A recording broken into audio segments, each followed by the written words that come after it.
though you need to be elegant and put together by living like only a certain small subset of a population that you might strive to actually be.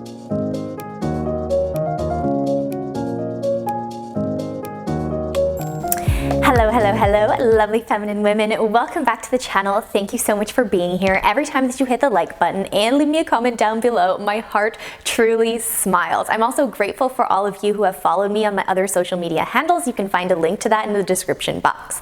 If you are new here, if you happen to be intrigued by the title of this video, you clicked on my face, consider joining the Femininity Revolution, because on this channel we believe in helping women embrace their authentic femininity, and we also talk about homemaking as an aspect of femininity for all those of you who may be interested in it. Today we're going to talk about how I refined my personal style.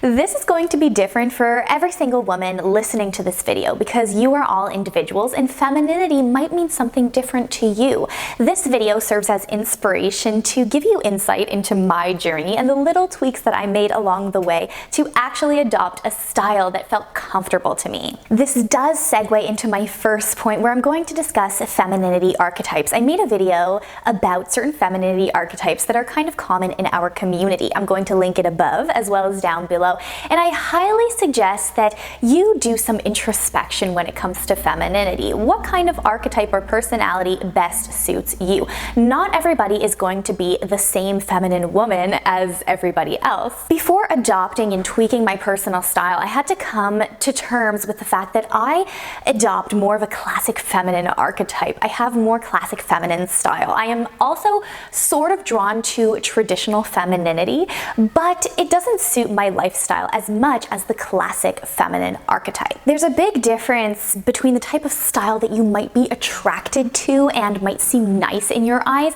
and the style that actually goes with who you are. It might be a sobering fact to actually realize that these things are two different things, but it's kind of like art. You might observe a piece of art and have a lot of appreciation for it, but it might not be a reflection of your life experiences at all. Same goes with style. You can observe somebody else's style, somebody else's femininity, and appreciate it, but recognize that it isn't applicable to you. This is going to help build your confidence because you're going to understand the difference between dressing up, plain dress up, and actually adopting a style, a wardrobe that suits your lifestyle. Next up, we have to talk about sustainable style. When I talk about sustainable beauty and sustainable fashion on this channel, I'm not talking about eco-friendliness, although that is a practice that if it interests you, go for it because we all want to be good stewards of this earth.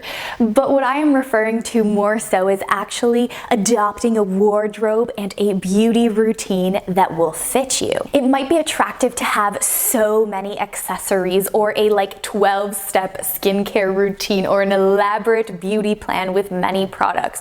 But for many of us, especially those of you who are watching this channel, you're probably a student or you have a busy job or you are a stay-at-home mother, it's going to set you up for failure. You have to pick the most important elements of your wardrobe and style and incorporate those. As some of you know, I'm a former Miss Canada, and when I competed internationally, I noticed in the past winners as well as the girls that I was competing with, some of them had this vivaciousness to them that caused for them to just embrace life without having the frilly aspects attached to it. You have to be ready to embrace life to the fullest, and that might include a very glamorous routine, but that might not. It doesn't do you any good to get dressed up to the nines every single day if it's going to put you in a stressed out and bad mood, or if you're not going to leave your house just because you are so afraid that the caricature that you have in your mind of what you should be in terms of your personal style doesn't match what you can put together in a matter of minutes. I'm going to talk about this more when I do my video talking about my French mother, but what I really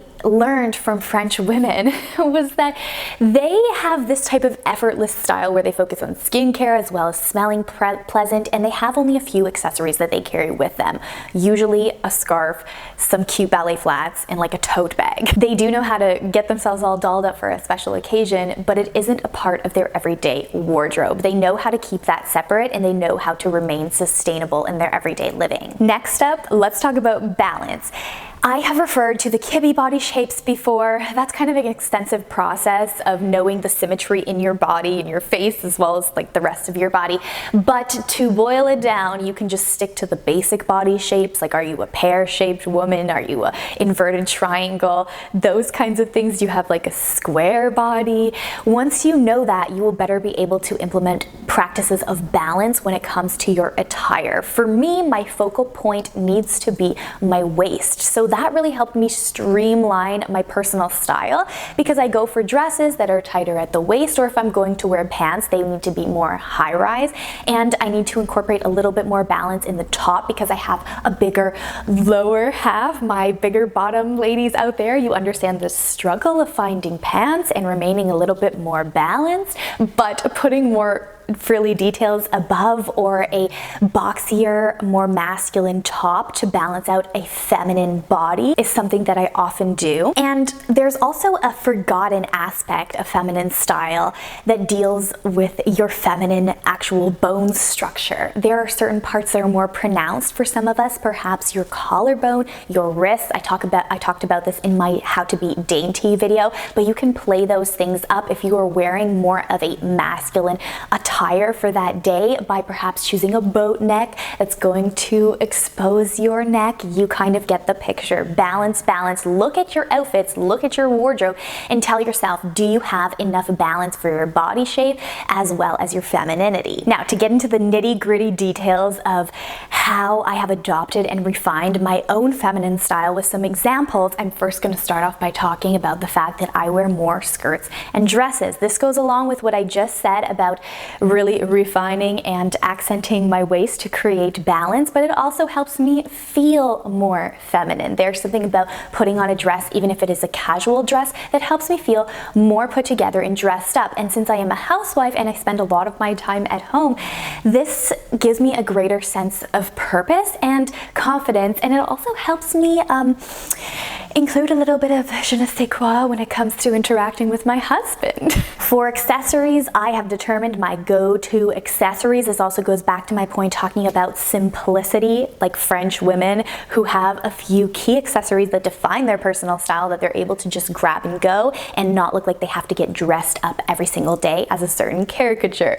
So for me, I have learned over the years that this includes scarves. This is another way that you can actually feel more feminine in winter, especially because I talked about how you want to have seasonal wardrobes to look more put together and elegant. So back to my point about scarves. If you find that darker colors just drown you out, like me, I'm very fair skinned and darker colors do tend to drown me out, like I was just saying.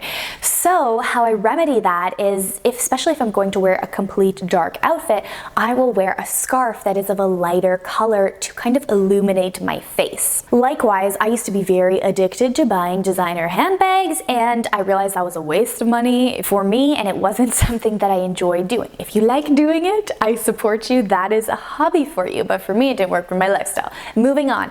I dwindled that down to a few key bags, and I prefer structured bags. The reason why I prefer structured bags that are of a medium size is that they actually fit my lifestyle, and if you keep them in neutral colors, they will go with a variety of things. I'm also more of a classic feminine archetype, so structured bags goes right into that. If you're a child of the 90s, you probably also lived through the time where we were very obsessed with chunky and different colored jewelry, which is all fine and dandy if that is your style and if that is your personality. But for me, I found that having a lot of different colored jewelry was very distracting in my feminine personal style. So I refined it down to mostly gold jewelry because I prefer gold jewelry.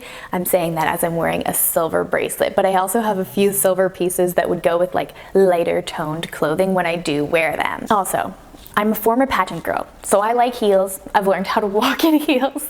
I really just think that heels are part of my growing up process. They were just a part of my life since the age of about 15 years old. But considering that I do a lot of walking, errands, etc., I have had to adopt a different approach to my heels. Now I go more so for like kitten heels. Don't think about the ugly like shoes from the 80s, kitten heels, more like block heels. I will show you in my vlogs. I try to do that sometimes. But small kitten heels have been a part of my wardrobe. They also help me feel more put together, more elegant, and they elevate my classic feminine wardrobe. Lastly, I can't forget the time that I went out to dinner with all my girlfriends, and I was probably like 18, 19, 20 years old, a little bit younger, and they said that they couldn't help but notice that I looked like a 1950s housewife, and what do you know, here I am being a housewife. But that was because they had observed that I like to wear leather gloves. If you are against leather, you can obviously buy faux leather gloves, but something about wearing gloves is so vintage, but to make it modern, you can apply like a harsher textured fabric such as leather. You can also get those kind of biker style gloves with the holes in your gloves, and this might at first glance seem to be a little bit masculine, but I'm going to insert some pictures. It really does help give a modern twist to a vintage concept. Let's talk about casual attire for some time. Every single day I will do a little workout with my dogs. I go out in nature. Sometimes I'm cleaning things that I actually need to wear, like yoga pants, jogging pants, khakis, those kinds of things. I live a very active lifestyle, even though you do see me a lot of times wearing dresses in these videos. But one way that I adopted my style to feel more refined is that I elevated my casual wear. A simple way that I did this without having to spend a lot of money on designer active wear was that I just made sure everything matched, which leads me into my next point where I'm talking about color. You can probably guess, especially from me saying it countless times, that I am more of a feminine, classic archetype type of woman. So I really find that looking put together and going for that classic queen-like vibe means that you have to have matching things in your outfit. Every single thing that I wear matches the other thing. And that doesn't mean that you have to go over the top matchy-matchy. That just means like if you're going to wear a statement earring, you can match it to something in your bag, or you can attach a little scarf, or you can match it to your shoes. Undertry to keep at least one thing matching to another, even numbers of matching things. Another section that often gets neglected is your undergarments. There are a few femininity content creators on the internet who have made lovely videos on how to choose your undergarments for your body shape, etc. But for me, that included, back to the larger bottom girls, it sounds so funny when I say that. But if you have a larger bottom like myself, invest in some Spanx. I'm editing the video and I realized I should have said shapewear. What I mean by SPANX is just a common brand in North America for shapewear that holds you all in. So that doesn't mean that you need to go out and buy the $100 Spanx. You can go to Walmart, especially in the summertime, invest in some slips because it's going to make your clothing more versatile and it's going to just make everything look so much neater and smoother. Also, it's 2020. This is your big sister talking here, but it is time to get yourself measured for a proper bra. Again, you don't have to buy those $100 bras, but if you get measured and you understand your size, you can just go to Walmart and you're probably bigger or smaller than you actually think that you are. So a lot of times it's shocking for women when they get measured, but it's going to help you actually have the support that you need to live your life, because I often hear many women with a larger chest talking about how they can't go running, they can't do certain physical activities, but I have a lot of friends who do have very large chests, and from what they have told me, you can confirm in the comment section down below, is that that isn't necessarily true. It's just that a lot of women don't know their proper sizing, and so they can't pick the correct bra for their shape. So I feel very sad and very compassionate towards the women out there who are limited in their activities because of their body shape. I feel like everybody should have the freedom to live the life that they live. So go out there and get measured. There's even like Reddit message boards that talk about different body problems. Maybe those can help you. But yeah, I just want you to be able to solve your problem so that you can feel confident in your clothing, because that's a big element of refined feminine style. As I grew into adulthood, I also realized the best kept secret in fashion, which is quality over price. This is often overlooked because of the trends that are out there, kind of pushing us to go buy the new latest fashion, but quality over price is going to save you so much more time. I got into this gateway two different ways. One, through the capsule wardrobe and minimalistic fashion. There was a time where I was very obsessed with watching those YouTube videos because they changed my life in college. But also, being more comfortable with consignment and thrift store shopping. That's a tongue twister. My mother taught me this when I was a teenager, but I was very reluctant to shop at the thrift store. I was kind of like a little bit of a bratty teenager, I guess. You know, we all go through that phase at one point in our life. But when I got married and I had more of a limited budget, I recognized that there were so many good quality clothing at the thrift store and the consignment shops. And I also got to know, actually, when my husband's career blossomed, we made friends with people of higher income brackets. And many of those people are not what you would see in terms of like the jet set lifestyle of what is advocated on the internet. That's not a bad thing. I just think that that's a subset of the population of people who are in that higher bracket. And my point with what I'm telling you with regards to this is that there are a lot of down-to-earth people who recognize that consignment store and thrift store shopping is valuable despite how much income you make. It doesn't matter if you're a millionaire or you are living a very frugal lifestyle on a minimal budget. This is better for the environment. It is also a smarter way to shop, and it gives you a little bit of an adrenaline rush when you find a good deal. And if you do have, again, some reluctancy to do this, just understand that there are so many ways that you can launder products. You can also bring them to the tailor. There are tools that will help you thoroughly clean products and get rid of lint and those little like fuzz balls that are on the products. Just don't have this closed, narrow mindset of feeling as though you need to be elegant and put together by living like only a certain small subset of a population that you might strive to actually be.